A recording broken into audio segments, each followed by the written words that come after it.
네, 신소장의 시그널 시작하겠습니다. 벤자민 투자연구소 신일섭 소장 나오셨습니다. 어서 오십시오. 네, 안녕하세요. 네, 안녕하십니까. 자, 오늘은 위직 스튜디오를 준비해 주셨는데 영화 한산의 CG 작업을 맡은 회사입니다. 자, 영화 한산이 지금 개봉 8일 만에 300만 명을 돌파하면서 흥행가도를 달리고 있는데요. 자, 이렇게 되면서 위직 스튜디오의 CG 기술도 주목을 받고 있습니다. 상황이 어떤지 좀 살펴볼까요? 네, 오늘 금요일이기 때문에 영화 드라마 특집을 하겠습니다. 네. 주말에 연인들과 가족들과 재미있게 보시라고. 지금 그 영화 국제 시장이 지금 300만 가는데 10일 걸렸습니다. 그래서 지금 한산의 속도가 훨씬 빠르기 때문에 물론 명량에는 되지 않습니다. 명량은 4일 만에 300만 갔거든요. 하지만 명량 때와는 지금 비교할 수가 없죠. 그때는 코로나가 없었고 그때는 정말 그게 1,700만을 가는 게 다시 뭐 2천만이 언젠가 나오겠죠. 우리나라 영화 시장에도 언젠가는 2천만 영화가 나오면서 그걸 돌파하겠지만 역사물이 아니면 안 될 것 같습니다. 왜냐면 그 당시에 초등학교, 중학교, 고등학교 지금은 수업이 제대로 이루어지지도 않았잖아요. 선생님 얼굴이 누군지도 모르고 친구들 얼굴이 누군지도 모른답니다. 근데 그때는 초중고에서 전부 다 단체 관람을 갔어요. 그러니까 월화수목금 그 학교 다닐 때 단체 관람을 가고 주말 때는 학부모님 손잡고 또 가고 부모 손잡고 그러니까 다 3차, 4차 관람이 일어나다 보니 그런 식의 1,700만이라는 어마어마한 숫자가 나와버린 것이고 그걸 이길 수는 없죠. 시간 순서상으로는 한산도 대첩이 먼저죠. 그래서 한산이 그 전을 다룬 거고요. 지금 노량해전도 찍었습니다. 그래서 뭐 이순신 장군님이 왜 광화문에 계신지를 여기서도 증명하고 있죠. 한산도 대첩에서는 하객진에 대한 전략이 유명했고 뭐 지금 이미 개봉한 1,700만 간 명량해전 같은 경우에는 뭐 신에게는 12척이 남아 있습니다. 실제로는 13척인데요. 나중에 판옥선이 추가돼서. 그리고 노량해전은 이제 마지막 전투죠. 나의 죽음을 적에게 알리지 마라. 거기에서 이제 또 재미는 이것이죠. 이순신 장군님이 뭐 재미있는 역사의 얘기지만 계속 똑같은 배우가 나오면 재미가 좀 식상할 수도 있잖아요. 근데 명량에서는 최민식 씨가 맡았고 이번에 지금 한산에서는 박해일 씨가 맡았고 지금 현재 다 그 찍어놨는데 노량 같은 경우에는 김윤석 씨가 맡았습니다. 네. 당대 최고의 연기파 배우들이 다 그리고 재미있는 거는 다 정말 끔찍한 악역을 맡으셨던 적이 있었던 분들이죠. 그렇기 때문에 정말 재미있을 겁니다. 박해일 씨는 저기 그 살인의 추억에서 용의자일지도 모르는 그 섬뜩한 미소를 가진 그 악역으로 나왔고 김윤석 씨는 황해에서 아시죠? 돼지 뼈로 족발뼈로 다 사람을 죽이는 걸로 나왔고요. 최민식 씨는 뭐 말해야 뭐 하겠습니까? 악마를 보았다 해서 최고의 악마로 나왔죠. 근데 그런 분들이 이제 이순신 장군님 역할을 맡았으니까 정말 그냥 연기 천재들이라고 할 수가 있겠습니다. 혹시 보셨습니까? 아니요, 저는 명량만 봤고 한산은 아직 안 봤는데 네. 뭐 그거 가장 큰 차이는 그거라고 하더라고요. 지금 네이버 평점이 8.5 정도까지 나오던데 네. 이게 뭐 이순신 장군님이 나왔다고 해서 뭐 네이버 평점이 무조건 높지는 않거든요. 지금까지의 상황을 보면은. 근데 뭐가 좋냐면 이제 좀 그렇잖아요. 역사물은 항상 약간 국뽕이 들어가기 마련인데 사실은 솔직히 말해서 명량에서 마지막 거의 후반부에 막 그런 대사에 오글거린다는 사람이 너무 많았잖아요. 우리가 이렇게 고생한 걸 후손들은 알까 하면서 껄껄껄 웃는 그 장면이 너무 신파를 자극하고 오글거리는 거 아니냐. 그런 의견이 많았거든요. 근데 한산에서는 그런 거를 아예 싹 다 지웠다고 합니다. 그냥 정말 하객진의 전략과 그 뒤에 배경에만 몰두해서 그 부분이 일단 평점이 지금 좋은 것 같고요.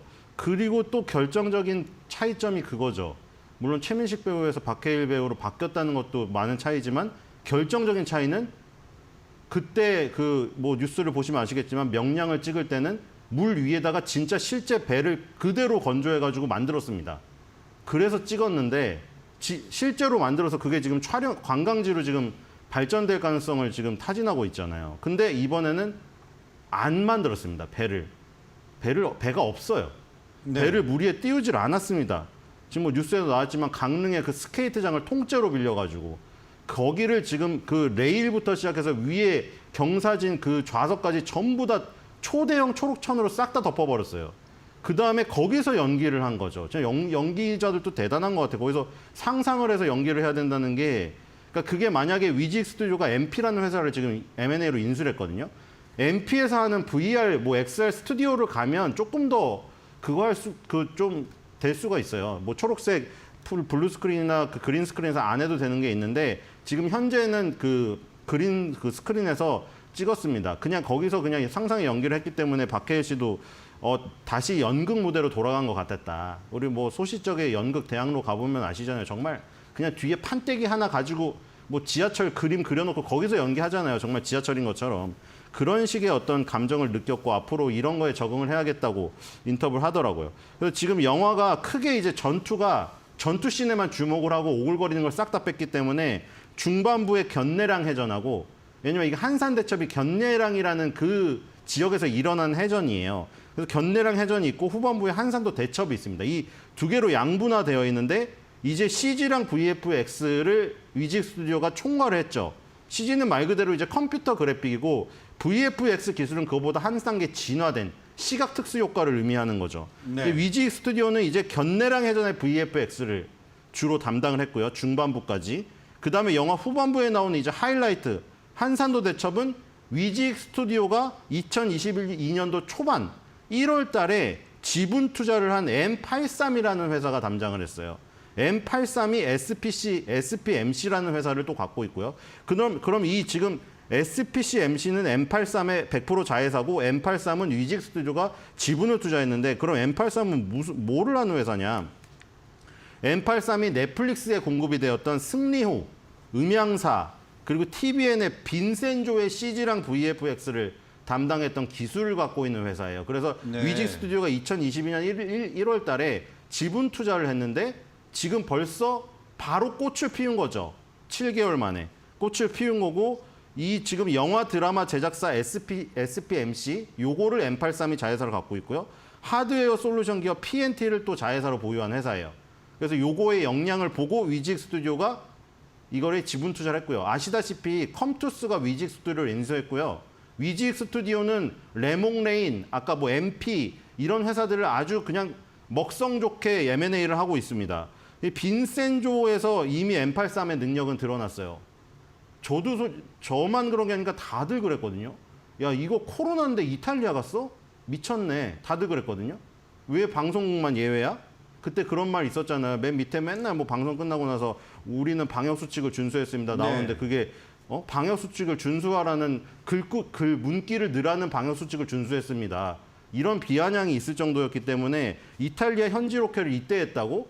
이탈리아 간 적이 없었습니다. 그 송중기 씨가 어떻게 찍었냐면 아스팔트 위에서 찍었어요. 아스팔트 주차선 있는데 거기서 연기한 거예요. 와인잔 하나 들고.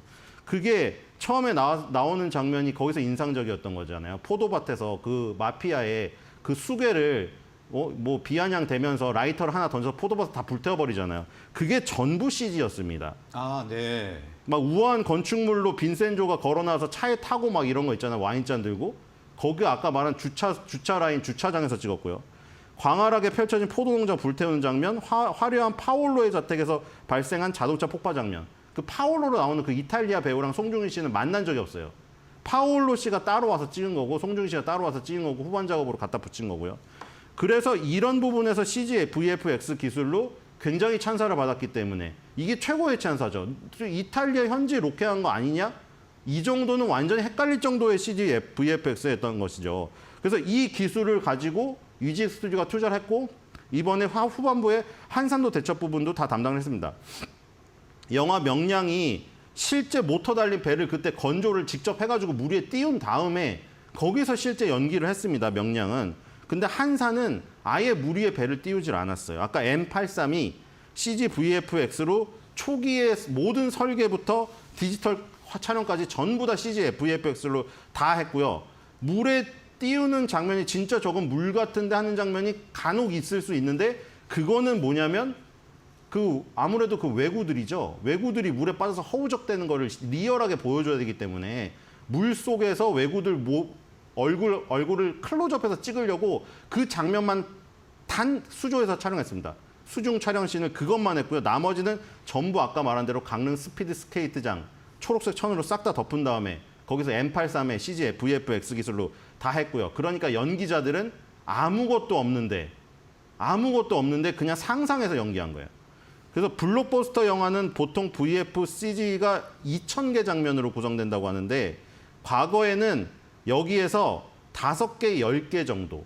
그러니까 20분의 1 이 정도만 이제 CG가 들어갔던 거죠. 근데 네. 요즘 같은 경우는 2,000개 장면이 있다면 이 컷 중에 1,800개 컷이 CG로 표현할 정도라고 합니다. 대부분이네요. 그러니까 뭐 예를 들어 지금 마블이나 디즈니사의 그 영화들 보면 캡틴 아메리카나 아이언맨 촬영한 거 보면 아무것도 없잖아요. 아무것도 없고 방패 하나 들고 혼자 막 쇼하고 있는 거예요, 그게. 그래서 이게 M83의 기술 완성도 향상을 위해서 M83이 이 위직 스튜디오에 인수되기 전에 이미 어벤져스급 그 어떤 세팅을 마쳤어요. 이 지금 아까 VFX 전문 제작사 SPMC랑 모터 헤드를 M83이 데려왔고요. 그 다음에 또 이제 소리가 또 중요하잖아요. 음향이. 예. 돌비 애트머스 사운드 기술을 보유한 부밍 스튜디오스. 여기서 돌비 애트머스 사운드는 돌비 사운드 뭐 집에 구축하고 계신 분도 계실 텐데 원래 그 요 사운드 나오는 이거 스피커 같은 경우는 보통 뭐 좌우에서 R, L 이렇게 있잖아요. 근데 좌우 채널에서만 나오다 보니 귀로 듣는 데는 좀 단조로운 면이 있어요. 그래서 이제 공간 전체에서 예를 들어 오케스트라 연주를 듣듯이 그렇게 선율, 거기다 가수가 호흡하는 그런 호흡까지 그리고 풍부한 멜로디의 파동 이런 것까지 느낄 수 있는 기술이 바로 돌비 애트머스 사운드 기술입니다. 이걸 갖고 있는 부밍 스튜디오스를 M83이 인수를 했고요. 그다음에 아까 저희 하드웨어랑 IT 인프라 구축하는 PNT 링크 이것도 계열사로 인수해 놨습니다. 그래서 이 어벤져스를 구축해 놓은 이 회사를 위지엑 스튜디오가 2022년 초에 투자를 했던 게 지금 한산에서 빛을 발한 거고 노량도 지금 김윤석 배우를 중심으로 이미 찍어 놓고 후반 작업 중이에요. 바로 나와요. 범죄도시 3랑 비슷해요. 그래서 지금 이 노량에서는 또 한 단계 발전된 그러니까 명량에서도 굉장히 뭐 호평을 받긴 했지만 물에 띄어서 찍었던 거고 지금 한산은 물에 아예 배를 띄운 적이 없고 노량에서는 거의 이제 3부작의 마지막이니까 최고의 기술과 어떤 하이라이트를 장식하기 위한 모든 집약된 부분을 보여줄 것이다. 이렇게 될 것 같고요. 아까 말한 마지막 전투, 내 죽음을 적에게 알리지 말라. 그 노량 죽음의 바다가 후반 작업 중이기 때문에 여기도 위직 스튜디오가 총괄, M83이 주요 하이라이트 작업 지금 담당해서 하고 있기 때문에 한산에 이어서 노량까지 계속해서 지금 위직 스튜디오의 모멘텀이 굉장히 강하게 올라오지 않을까 이런 생각이 듭니다. 네, 예전에 심영래 씨의 D-워와 비교를 하면 지금 VFX의 기술이 굉장히 많이 발전을 한 것 같습니다. 그러면 자 위지 스튜디오의 실적과 주가도 좀 한번 알아보죠. 예, 뭐 디오도 그렇지만 이제 불하고 물은 정말 어렵다고 합니다. 불이 제일 어려운 것이라 네. 옛날에 봉준호 감독의 괴물 작품에서도 괴물 등에 붙은 불이 붙으면 저렇게 진짜 돼? 그래서 봉준호 감독이 진짜 붙여봤는데 불이 저러니까 CG가 저런 게 그냥 진짜다 이렇게 했지만 논란이 있었거든요. 불을 잘 표현을 못한다. 근데 그 뒤로 지금 몇 년이 지났죠. 지금 이게 가장 표현하기 어려운 물을 표현했다는 것에서 우리나라의 기술력이 거의 할리우드급으로 올라갔다. 이렇게 말하시는 분도 많습니다. 그래서 그런 기술력 때문에 위직 스튜디오가 굉장히 기대를 하는 것이고 위직 스튜디오는 옛날에 원래는 뭘 했었나요? CGV에 그 3면에 나오는 그 관에 그 3면에 나오는 그것을 전담했던 CGV랑 전속 계약을 했던 그 업체였는데 지금은 영화 VFX를 총괄하는 업체로 업그레이드가 되었어요. 네. CGV 협력 업체에서. 그러니까 지금은 위상이 달라졌다는 것이고 그런 면에서 매출액 자체가 지금 단위대가 달라졌습니다. 일단 2019년에 매출액 400억 나오던 회사가 지금 2022년에 1,600억이 나오고 물론 인수를 많이 했죠. 지금 레몽레인부터 MP까지 엄청 인수를 많이 했고 컴투스가 위직 스튜디오를 인수하면서 게임 회사가 아마 메타버스를 향해서 위직 스튜디오를 인수한 것 같아서 또 컴투스의 어떤 자본력으로 컴투스의 유보율이 수만 %예요. 그 자금 가지고 이 컴투스 도대체 뭐하냐 게임이라도 만들어라 계속 그랬는데 아마 메타버스를 염두에 두고 그 총알을 아껴뒀던 것 같습니다. 그런 부분도 도움이 되고요. 영업이익은 지금 매출액이 늘어난 것에 비해서 나오지 않고 있으나 이것이 지금 인수 M&A 초반이고 아직 익지 않았다는 것을 염두에 둘 수가 있죠. 위직 스튜디오만 이런 게 아니라요. 지금 전부 똑같이 움직이고 있죠. 위직 스튜디오와 그다음 또 비교되는 회사 덱스터가 있죠. 그리고 NP 위직 스튜디오가 인수한 회사 주가가 전부 다 똑같아요. 네. 지금 2021년에 한번 시세가 났다가 그대로 되돌림이 일어났습니다. 전부 다. 그리고 전부 다 20개월 선이라는 중요한 라인에 와 있어요. 지금 여기서 NP든 덱스터든 위직 스튜디오든 이게 지금 제작 환경이 아까 말한 대로 뭐 기술력으로 커버를 친다고 해도 현지 로켓을 하는 이유는 아까 배우들의 연기력 부분 때문이에요. 연기력이 아무리 뛰어나도 이탈리아 현지 로켓 가서 포도밭 농장에서 하는 게 송중기 씨가 연기를 아무리 잘했다고 해도 포도밭 농장에서 하는 포도주를 음미하면서 하는 게 훨씬 더 실감이 날 거 아니에요. 그렇기 때문에 지금 현지 로켓을 할 수 있는 상황이 점점 열리고 있다. 엔데믹으로 가면서 제작 환경이 좋아진다. 그래서 그런 부분에서 이런 드라마 제작사나 이런 특수효과 기술을 갖고 있는 업체들에게는 제작 환경이 더 좋아진다는 게 엔데믹의 수혜주가 될 수가 있겠고요. 네. 그리고 엔데믹, 팬데믹 그게 없더라도 기술의 발전, 아까 말한 봉준호 감독의 괴물의 등에 붙었던 불이 어색하다. 7강구에서 뭐 오지호 씨가 달리는 장면이 너무 이질감이 느껴진다. 그런 것들 지금 많이 없어졌잖아요. 뭐 너무 그런 사람들은 꼭 있어요. 마술을 볼 때 쉽게 안 보고 마술사 막 손을 어떻게 숨겼나 그것만 염두에 두는 사람 있죠. 저 같은 사람. 그런 사람은 바다에서 물결 장면이 반대인데 물결이 어색해 뭐 이러고 있으나 솔직히 옛날에 비해서 뭐 판옥선이나 거북선이 떠 있는데 물의 장면이 그렇게 어색하진 않잖아요. 마음을 놓고 보면은.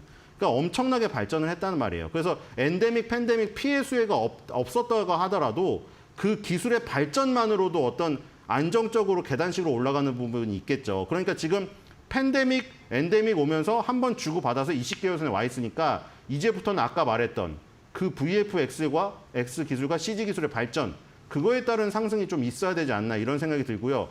NP가 또 중요하죠. 아까 살짝 말했지만 네. 만약에 정말 그게 어색하다면 박해일 씨가 말한 대로 연극 무대로 돌아가서 상상하고 이걸 공부해야겠다 한 것처럼 연기력이 좀 떨어지는 배우가 있더라도 NP라는 회사를 갖고 있기 때문에 NP는 VR, XR 그 스튜디오를 갖고 있어서 그게 이제 블루 스크린, 그린 스크린이 어색하다면 그 뒤에다 아예 구현을 해버리는 거예요. 네. 구현을 해버리면 아무래도 자연스럽잖아요.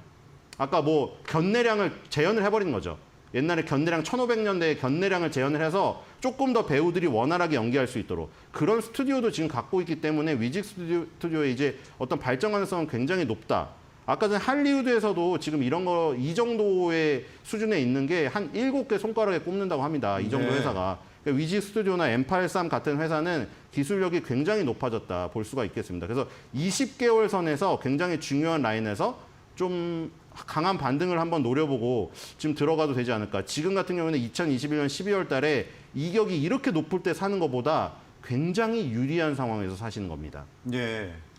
그럼 가격 전략 간단하게 알아보면 단기적으로 목표는 어느 정도로 보면 될까요? 네, 10개월 선을 목표로 하면 될 것 10개월 같습니다. 선이요? 10개월 선을 항상 타고 가다가 10개월 선이 깨졌죠, 여기서. 예. 그러면 이제 10개월 선이 이제 우리를 도와주는 그 우군이 아니라 적군이 되는 거예요. 외구가 되는 거예요, 외구. 그러니까 외구의 네. 외구로 생각하면 돼요. 여기서 올라가더라도 10개월 선에서 일단은 1차적으로 부딪히겠구나. 외구의 저항에. 그게 지금 10개월 선은 한 34,000원 정도 됩니다. 네. 뭐 이게 10개월 선이 계속 개월의 평균이기 때문에 움직이긴 하나 뭐 그렇게 빨리 움직이진 않기 때문에 32,000원, 3,000원 선에 이 정도 선에서 지금 횡보를 할 것 같아요. 일단은 한번 크게 하락을 하고 급등을 하더라도 주고받았기 때문에 10개월에는 변화가 거의 없겠죠. 그러니까 여기서 횡보한다고 치고 32,000원, 3,000원까지 일단 1차 목표로 하면 좋을 것 같습니다. 네, 현재가에서 매수해도 괜찮을 거라고 말씀을 해주시면서 10개월 선인 34,000원 아래 32,000~33,000원 정도 단기적으로 목표 가격 제시를 해주셨습니다. 자, 오늘 말씀은 여기서 마무리하겠습니다. 고맙습니다.